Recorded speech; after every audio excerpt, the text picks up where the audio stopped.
She thought her marriage was a loveless but quiet duty, right until her husband paraded his heavily pregnant mistress through their front doors. But the Duchess did not weep. Instead, she hunted through his hidden letters. He wanted a bastard heir. She was about to take his head.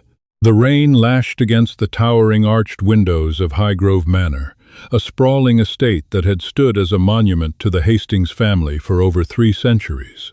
Within its cold, echoing halls, Catherine Hastings, Duchess of Cornwall, sat by the crackling fireplace of the grand drawing room. She was a woman of striking poise, her posture rigid, her dark hair pinned meticulously beneath a subtle diamond comb.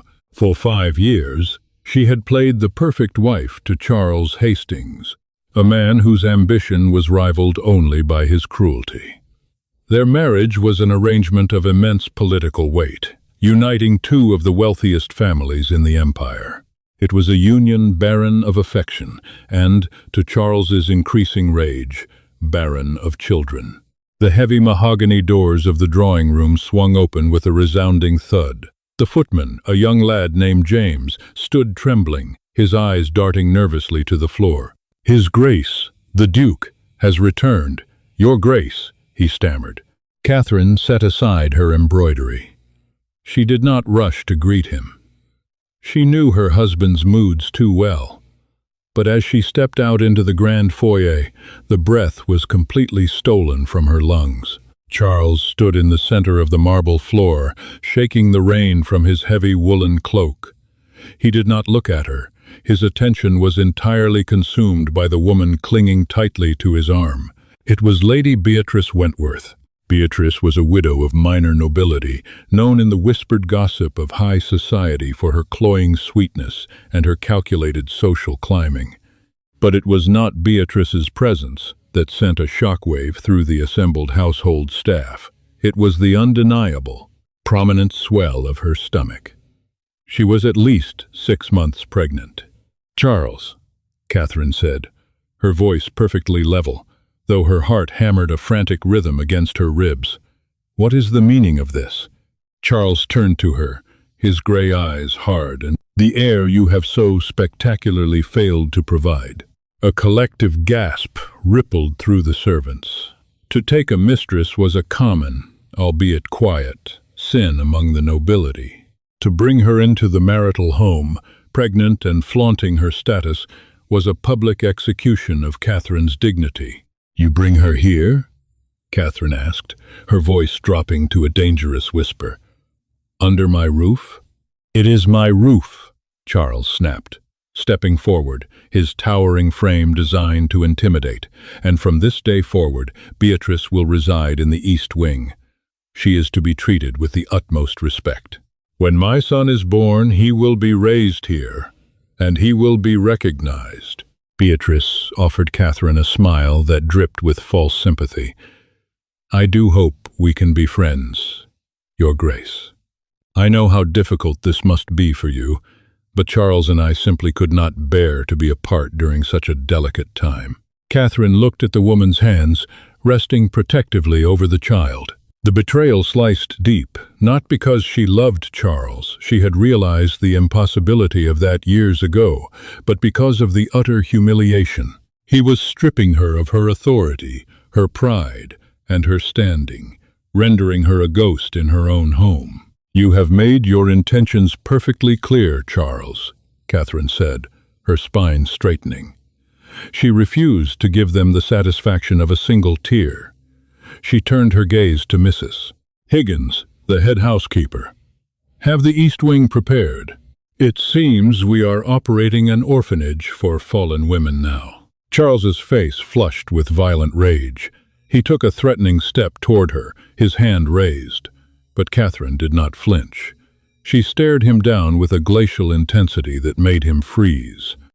"Strike me, Charles," she whispered so only he could hear. "Strike the daughter of the Duke of Somerset in front of your entire staff. Let us see how long the king allows you to keep your titles when my father's armies march on this estate." Charles lowered his hand, his jaw working furiously. You are a cold, barren creature, Catherine. Do not cross me. You are nothing without the Hastings name. As he led Beatrice away, soothing her with hushed, affectionate words he had never once offered his wife, Catherine stood alone in the foyer. The chilling drafts of the manor seemed to wrap around her. She retreated to her private chambers, locking the door behind her. She walked to the vanity mirror and stared at her reflection. She was 26 years old. She was wealthy, brilliant, and entirely trapped. But as she stared into her own dark eyes, the devastation morphed into something else. It crystallized into a sharp, diamond-hard fury. Charles believed she was powerless because she possessed no military rank and carried no child. He had fundamentally underestimated her. She would not be discarded like a broken doll. If he wanted to wage a war within the walls of Highgrove, she would not merely fight back, she would utterly destroy him. The following weeks at Highgrove Manor were a masterclass in psychological warfare. Beatrice Wentworth took to her new position with the voracious appetite of a starving wolf. She demanded meals at ungodly hours, requisitioned the finest linens, and paraded through the gardens, arm in arm with Charles, ensuring the estate staff and any visiting dignitaries saw them together. Catherine played her part flawlessly. She adopted the role of the subdued, pious wife. She smiled faintly, spoke softly, and spent her days reading in the library or writing letters to her family. To the outside world, the Duchess of Cornwall had accepted her tragic fate. But behind closed doors, her mind was a labyrinth of calculations. Charles was an arrogant man, and arrogant men were inevitably careless. Catherine knew Charles had been taking frequent, secretive trips to the coast, specifically to the ports of Dover. He claimed it was for estate business, inspecting merchant ships. But Catherine remembered the hushed conversations he had with rough-looking men in his study late at night, men who did not look like merchants, but mercenaries.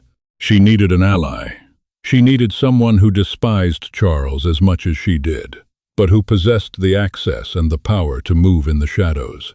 Enter Lord Thomas Arisbourne. Thomas was the second son of a lesser earl, but he had carved out a formidable reputation as an investigator for the Crown's internal security.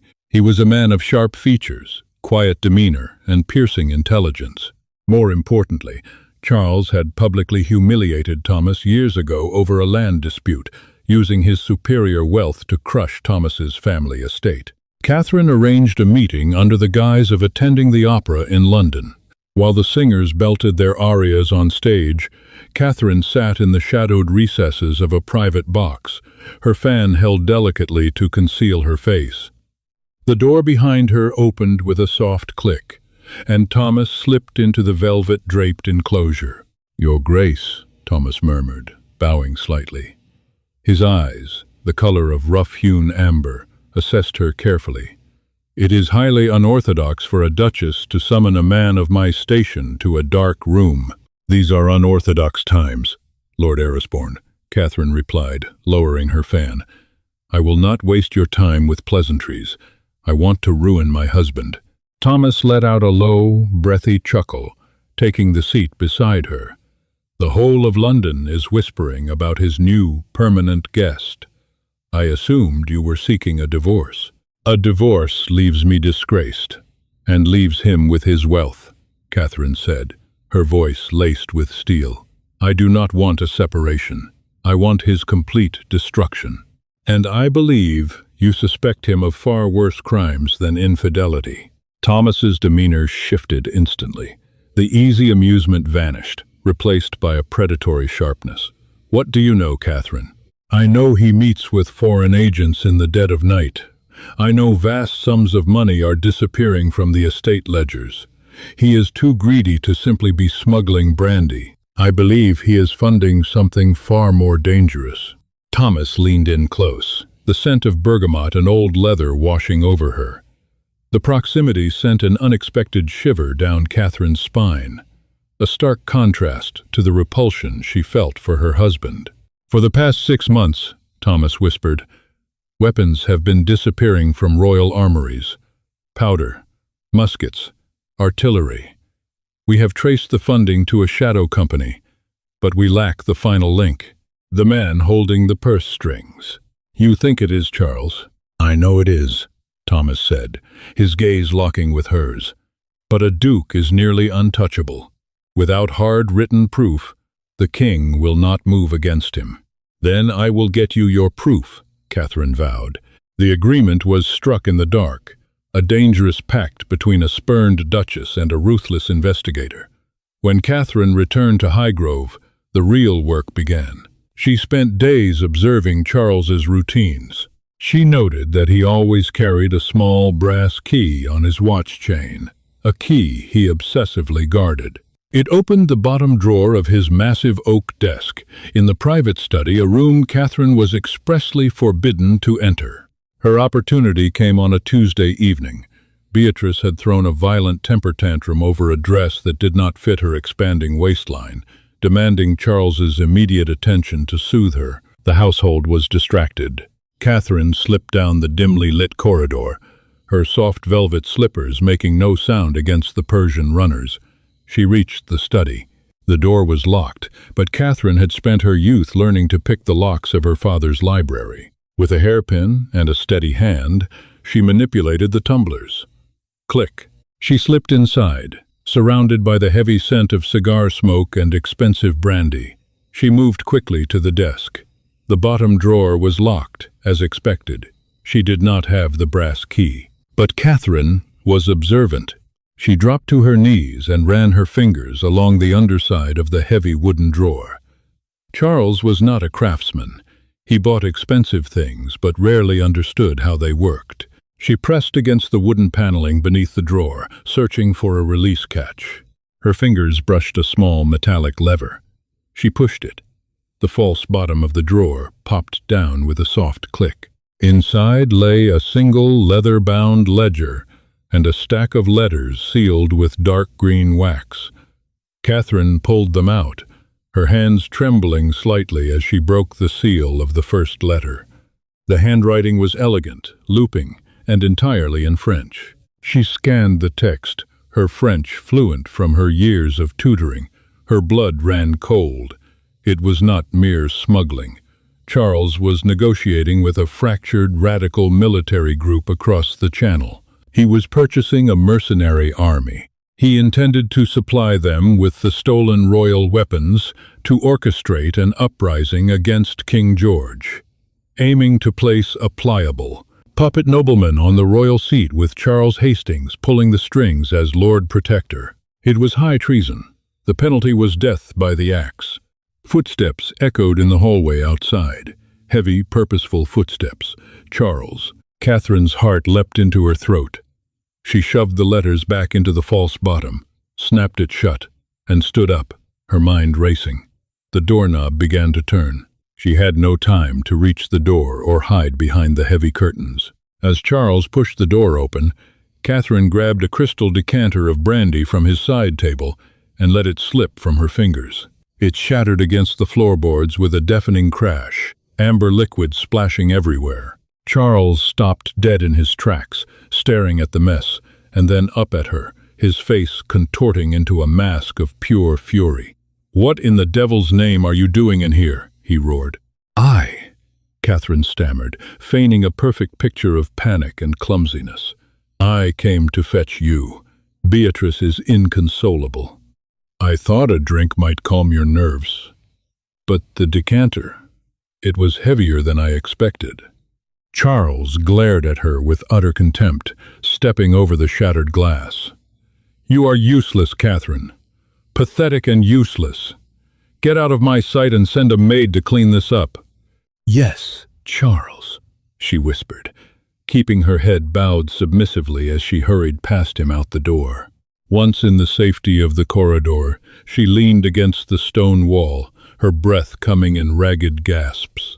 Her hands were shaking, not from fear, but from the intoxicating rush of victory. She hadn't taken the letters that would alert him, but she didn't need to. She had read enough. She had the names, the dates, and the absolute certainty that her husband was a dead man walking. The tension within Highgrove escalated to a suffocating degree. 2 days after the incident in the study, Charles hosted an extravagant dinner party, inviting the local gentry to formally introduce Beatrice. It was a brazen display of disrespect, meant to finally break Catherine's spirit in front of her peers. Before the dinner, Beatrice sauntered into Catherine's private dressing room unannounced. The pregnant mistress looked around the luxurious space with greedy, calculating eyes. "The Duke has suggested I wear the Hastings sapphires tonight," Beatrice said, not bothering with a greeting. Her tone was dripping with smug satisfaction.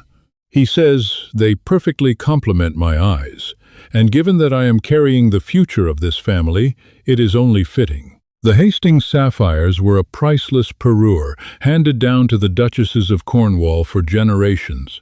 They were a symbol of absolute matriarchal power within the family. Catherine's maid, a loyal woman named Martha, gasped softly in the corner. Catherine turned from her vanity, her expression entirely serene. She looked at Beatrice, really looked at her at the arrogance masking her deep-seated insecurity. Beatrice thought she was winning a war, entirely unaware that the battlefield had already been rigged with explosives. "Of course," Catherine said smoothly.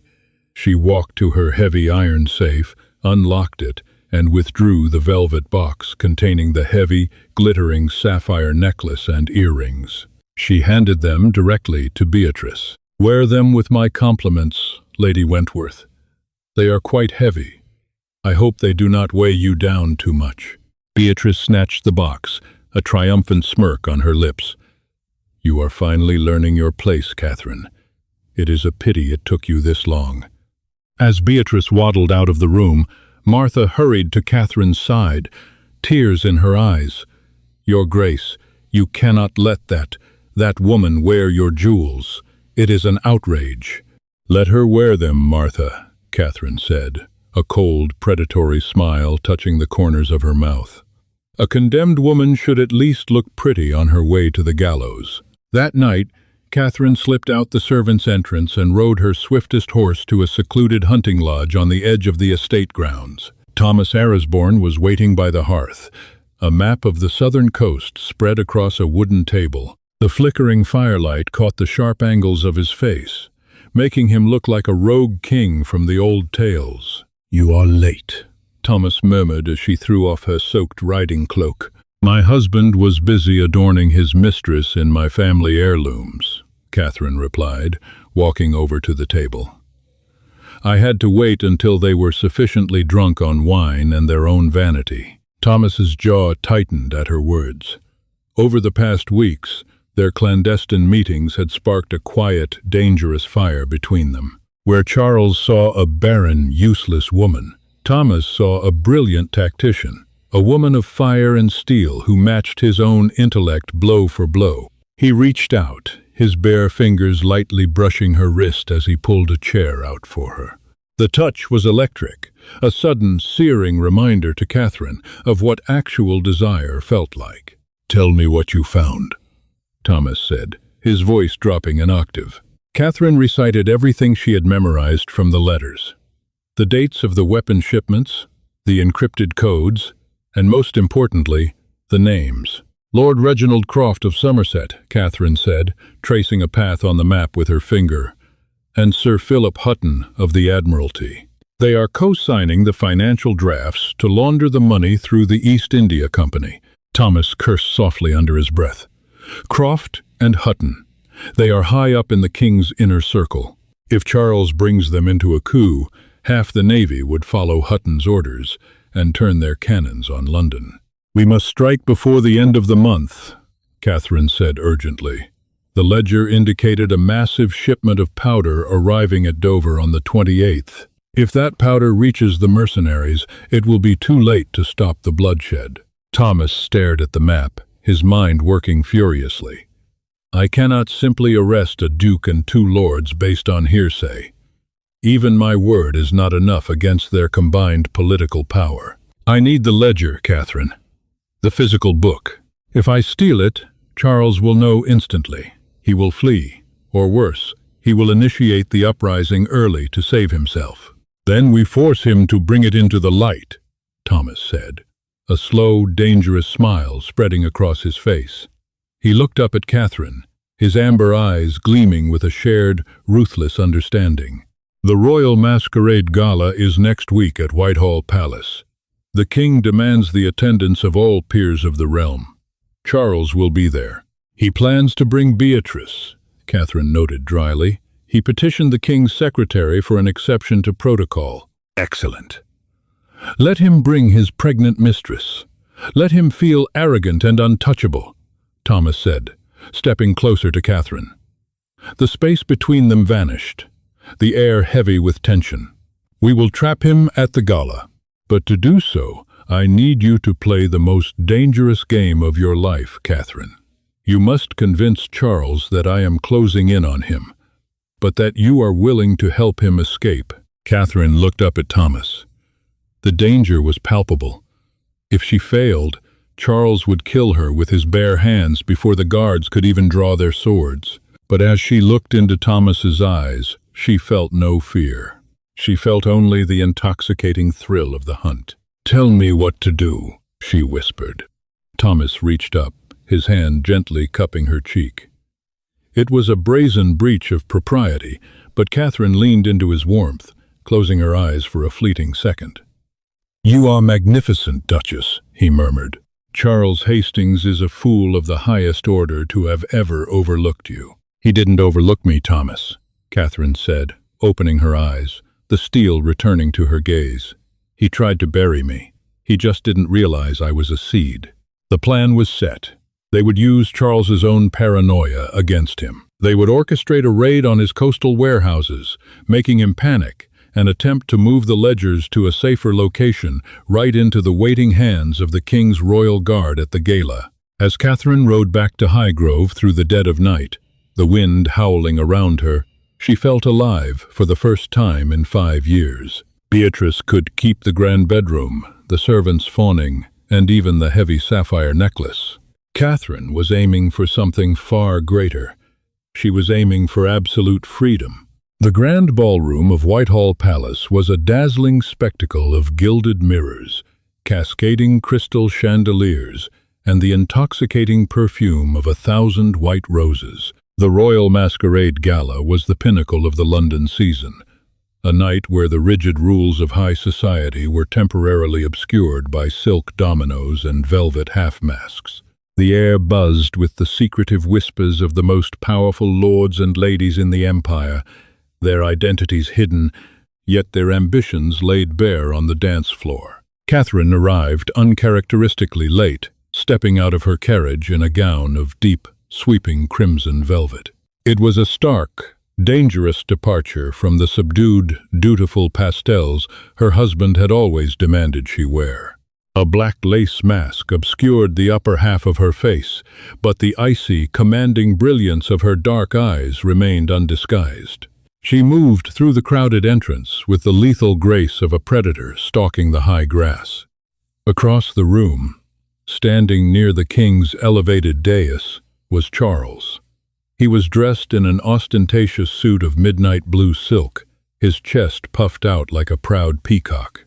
Clinging tightly to his arm, looking visibly exhausted and entirely out of place, was Beatrice Wentworth. Beatrice wore a hideous gown of bright canary yellow that clashed violently with the heavy, magnificent Hastings sapphires draped around her neck.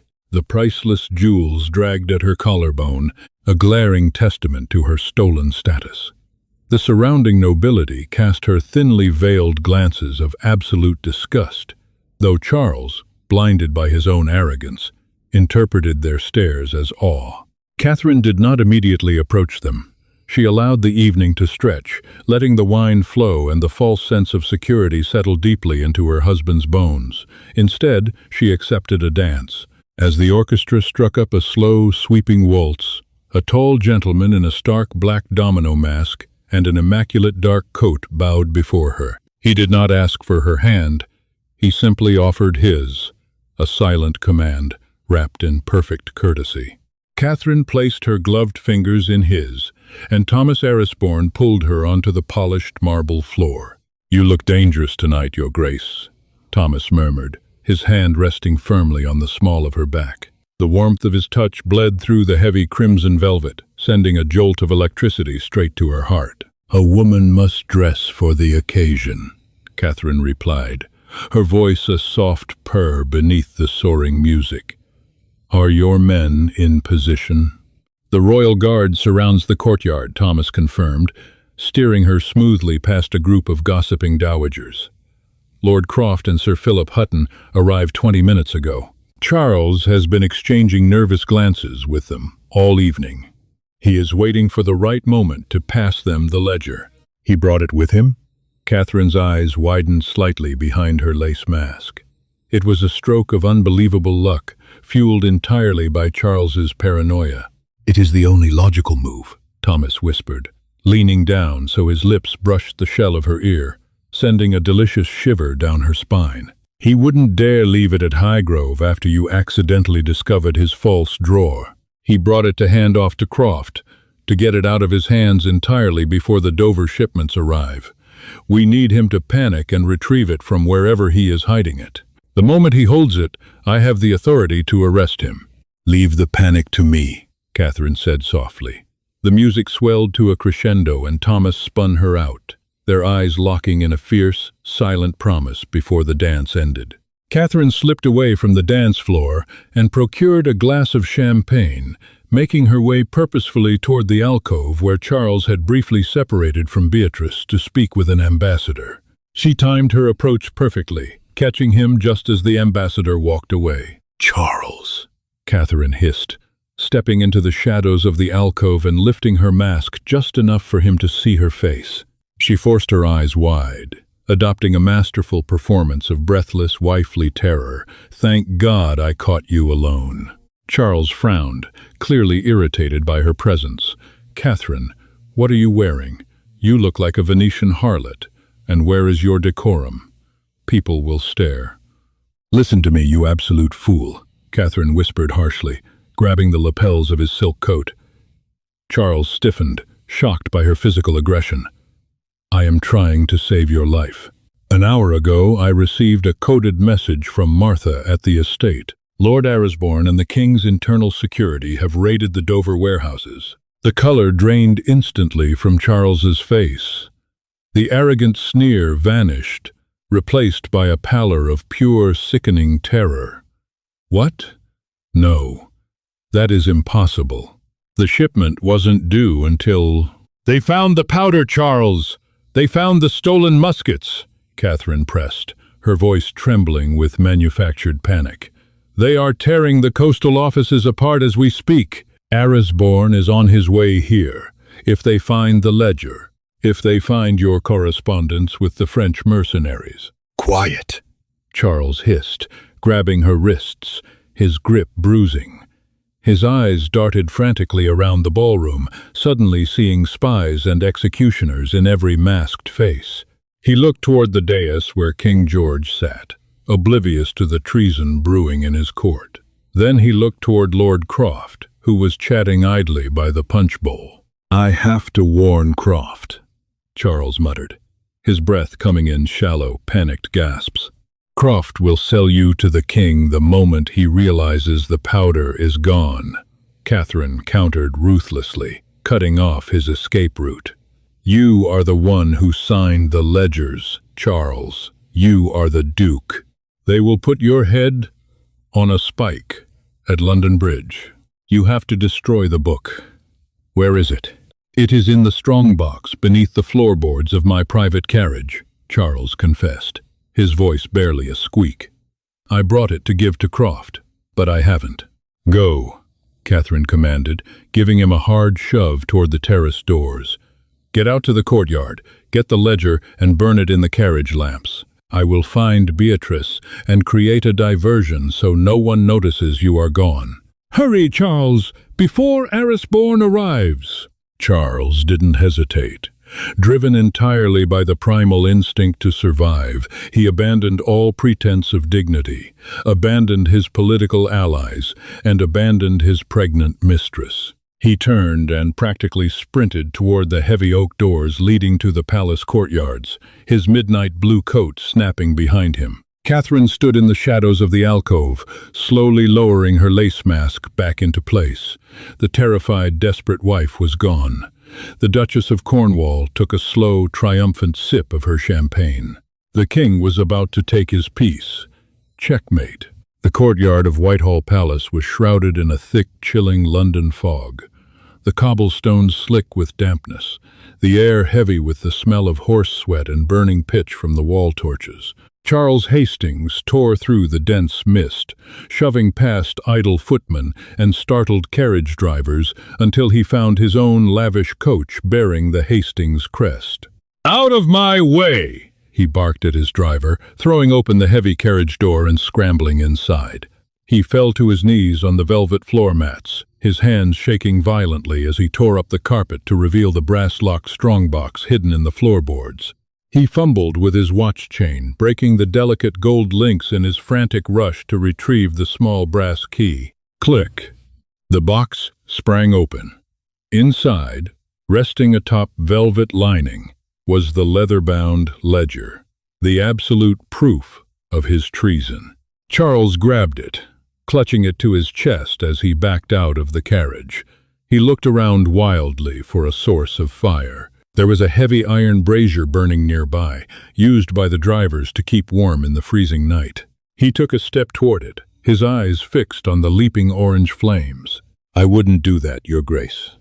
Burning crown evidence is a rather messy crime to add to high treason." Charles froze. Out of the swirling fog stepped Thomas Arisborn. He had discarded his domino mask. In his hand, he held a heavy, flintlock pistol aimed directly at the center of Charles's chest. Behind Thomas, the shadows of the courtyard suddenly materialized into 20 armed men of the King's Royal Guard, their muskets leveled and their bayonets gleaming in the torchlight. Lord Croft and Sir Philip Hutton were already on their knees in the mud nearby, their hands bound in heavy iron irons, surrounded by guards. Charles's mouth opened and closed, but no sound came out. The ledger felt like a block of lead in his hands.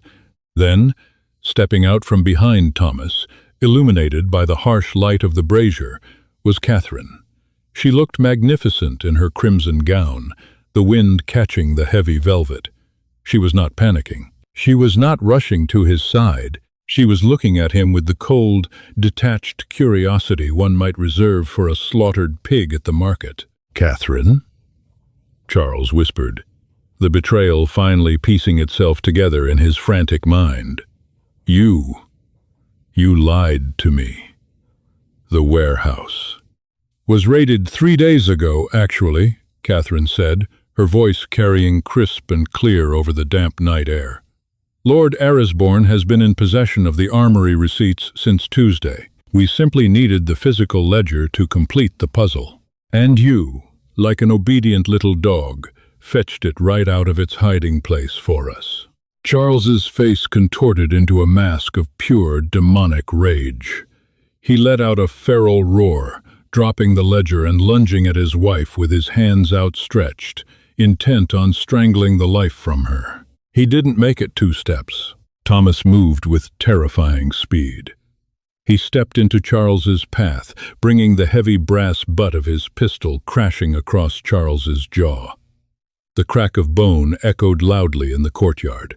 Charles collapsed onto the wet cobblestones, spitting blood and teeth, groaning in agony. "Bind him," Thomas ordered the guards coldly, not sparing the fallen Duke a second glance. "Take him to the tower. He is to be kept in the deepest cell." As the guards hauled Charles roughly to his feet, binding his wrists with thick chains, Catherine stepped closer to him. Charles looked up at her, his eyes wide with pain and sudden dawning terror. "You wanted an heir, Charles," Catherine said softly, her tone entirely devoid of pity. "You threw away your honor, your marriage, and your dignity for a bastard child. You thought I was weak because I bore no children. But you see, my legacy isn't born in a nursery. My legacy is watching you hang." "You are a monster," Charles choked out, blood spilling down his chin. "No, Charles," Catherine replied, turning her back on him. "I am the Duchess of Cornwall." Inside the ballroom, The music abruptly stopped. A detachment of the royal guard marched onto the polished floor, led by the king's chief magistrate. The crowd parted in shocked silence as the guards surrounded Beatrice Wentworth. She shrieked in terror as the magistrate publicly declared the seizure of all Hastings' assets by order of the king. Before the entire aristocracy of London, a female guard stepped forward and unclasped the heavy Hastings sapphires from Beatrice's neck, stripping her of the stolen jewels. Humiliated, weeping hysterically, and utterly abandoned, Beatrice was escorted out of the palace, destined for the quiet, destitute exile of the countryside. 3 days later, Catherine stood in the king's private solar. King George, an aging but sharp-eyed monarch, sat behind his desk, reviewing the damning ledger that had saved his throne from a bloody civil war. "You have done the crown an extraordinary service, Your Grace," the king rumbled, setting the book aside. "Your husband is guilty of the highest treason. He will be executed at dawn on Friday." Naturally, the Hastings estates and wealth would revert to the crown. Catherine kept her head bowed respectfully, but her voice was unyielding. "Your Majesty, I brought you the plot. I brought you the traitors. I risked my own life to ensure your continued reign. I ask for justice, not charity." The king studied her for a long moment, a slow smile spreading across his weathered face. "You are a terrifying woman, Catherine. Your father must be immensely proud." King George reached for a heavy parchment document, dipping his quill in ink. "I am dissolving your marriage to that traitor retroactively. Furthermore, by royal decree, I am granting the Duchy of Cornwall, Highgrove Manor, and all associated wealth to you, in your own right. You will answer to no man. You have taken the crown of your estate, Duchess. See that you rule it better than he did." "I shall, Your Majesty," Catherine vowed, dropping into a deep, flawless curtsy. When Catherine finally exited the palace doors, stepping out into the bright, crisp afternoon sun, Thomas Erisborn was waiting by her carriage. He looked up, his amber eyes burning with a quiet, fierce devotion. "So," Thomas said, stepping close enough that she could feel the heat radiating from him, "how does it feel to be the most powerful woman in England?" Catherine looked up at the man who had helped her burn her cage to the ground. She reached out, her gloved hand resting flat against his chest, feeling the steady, strong beat of his heart. She had survived a loveless marriage, defeated a traitor, and claimed her absolute freedom. Now, she could finally choose her own equal. "It feels like a beginning, Lord Erisborn," Catherine whispered, pulling him down by his lapels to capture his lips in a bruising, passionate kiss that promised 100 new, magnificent scandals. "Take me home to Highgrove." Did Catherine's icy revenge leave you speechless? If you loved this tale of betrayal, historical intrigue, and the ultimate royal comeback, please hit that like button and share this story with fellow drama lovers. Don't forget to subscribe to our channel for more thrilling stories of scandalous royalty, forbidden romance, and women taking back their power. Ring the notification bell so you never miss an episode. What would you have done in the Duchess's shoes? Let us know below.